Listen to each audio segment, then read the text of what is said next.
All right, guys, welcome back to Crawford Farms Entertainment. Today, I want to explain how a middle-aged man ends up watching cartoons or anime. So I'm going to tell you guys about my life story, how I ended up at this point where I am a fully grown man with a full-time job, kids, responsibilities, but in my spare time, I watch and converse about cartoons. So a little bit about myself. In high school, I was a decent high school athlete. I ended up winning a state title in wrestling my senior year. Got a scholarship, wrestled in college, was an NAIA All-American my freshman year, runner-up. Then my sophomore year, I was champion. And then junior year, I placed second again. And senior year, I placed fourth. Then I went on to compete in the international circuit, placed in a few international tournaments, ended up coaching for a little while at Duke University, and now I work as an assistant principal at a alternative school in Durham, North Carolina. I also train in jiu-jitsu. I am currently a purple belt, haven't trained as much as I should, and then I teach wrestling classes on the side of the jiu-jitsu studio, or jiu-jitsu gym that I train at. In addition to that, I have several years of experience in boxing, mainly because there was this one point in time where I thought I was going to go into mixed martial arts. All right, so that's a little bit about me. Now let's get into this. It started in my very early years as a very young man.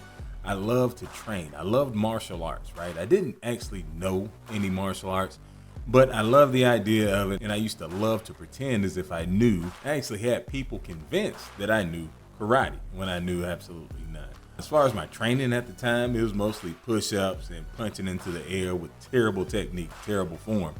But I wanted to, in my mind, I wanted to be a hero. I wanted to be extraordinary. When I was young, my mother took me to watch Transformers the movie. I was a huge Transformers fan. I loved it. And there was something about that movie. It might have been the first time that I'd ever seen such a storyline. But in this movie, Optimus Prime, the leader that we had grown accustomed to and fond of for years, ended up dying. So I hope this isn't a spoiler for you. The movie came out in the mid-'80s. So I hope you've had a chance to watch it, but if not, I apologize in advance. So it's the end for these guys. First, Prime. Then Ultra Magnus, and now you. All hope is lost. Unicron, this monster, planet-eating robot, has transformed into his final form and is now laying siege to the Autobots' homeworld of Cybertron. The only person who could have stopped it would have been Optimus Prime with the Matrix of Leadership. But Hot Rod, our goofy, fun-loving guy, he's actually the one who had probably caused Optimus Prime's death. He's the only one anywhere near the Matrix of Leadership, and he's a loser. He's a scrub. He can't do anything. When all hope seems like it's lost, Hot Rod rises to the occasion and is able to open the Matrix of Leadership. He destroys Unicron and saves the world. And there's this fantastic theme song in the background. You guys really got to watch that movie if you haven't. But at the very end, he ended up being the leader who rose up and took Optimus Prime's place. He became a Rodimus Prime. And for me, at that moment, when this underdog, this person that nobody believed could do anything, became the leader of the Autobots, that was a huge moment for me. It was kind of like something that had been awakened in me. I wanted to be that guy. I kind of always thought of myself as the underdog. I was socially awkward. I didn't really have friends outside of my family, but I wanted to be like that, a Rodimus Prime, like that Hot Rod. Then a little bit later, I watched this movie called The Last Dragon. In The Last Dragon, this guy was kind of picked on. He was awkward. He was a bit of an outcast. Nobody really understood this guy. And he ends up being the hero at the very end of the movie. He saves the pretty girl and attains this higher level of training. He attained the glow. He became this superhuman being who could catch bullets with their teeth. And there was this common theme that I was starting to notice that really resonated with me. You had the underdog. They worked to attain this higher level, this higher state of being. Now, I was a kid. At 5 years old, I lived in the suburbs. We had a pretty comfortable life. My dad worked at Kennedy Space Center. Things were relatively normal, but there was some trouble that was kind of bubbling up beneath the surface.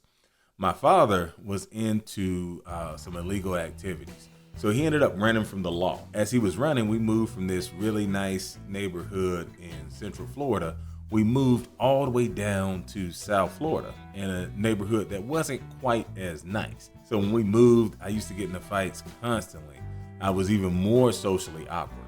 All right, so I remember one time in elementary school, you know how in elementary school you get to sometimes dress up like your favorite characters. Well, I had gotten this karate suit, and I put on the karate suit, and I'm sitting in my desk, and I'm thinking to myself, hey, I wonder if I can do like the guys on karate movies and like focus my energy and become stronger or whatever. So I put my hands together in this weird position, and I'm looking down, and I'm like humming and shaking, and the girl that's sitting next to me looks at me and is like, dude, you're just weird. But that was me at the time, awkward as heck. But in my elementary school, I was known as the best athlete. That was a big thing for me. I wanted to be. I knew that I was socially awkward. I knew I probably would never really have friends like everybody else, but I could be the best athlete. I could train, I could exercise, and I could be the best athlete. Then, the house that we had moved into, there is speculation as to exactly what happened.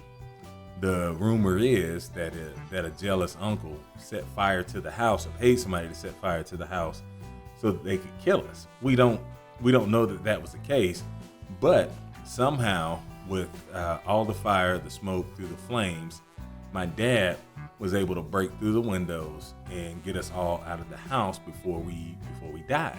That was a tough moment for me. And at that point, my dad was kind of absent for a while. Not sure where he was at. My mom kind of took us around. We were homeless for a bit of time. So imagine being 6 or 7 years old and homeless. We would try and stay with the family members that were in the area, but they didn't want us to stay with them for whatever reason.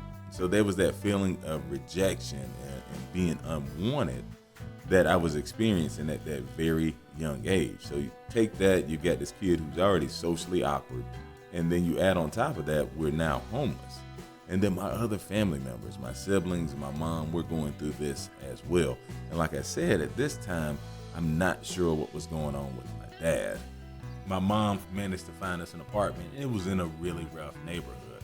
I remember hearing gunshots all the time, people selling drugs on the corner. It was a very rough place to live.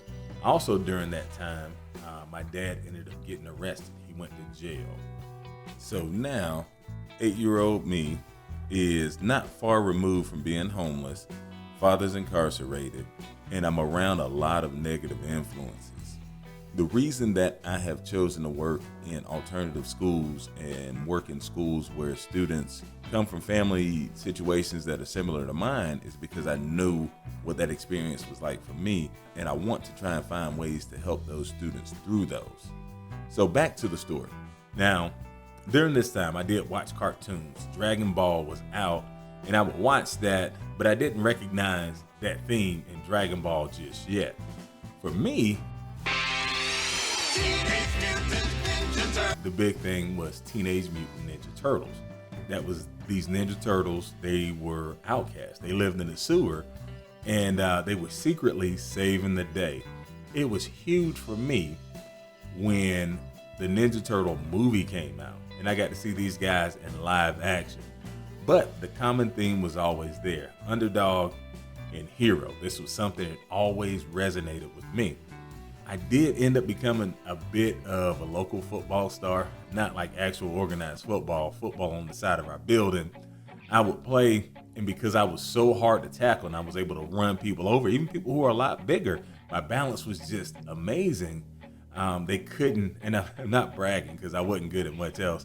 I just had really good balance. It was hard for them to knock me off my feet.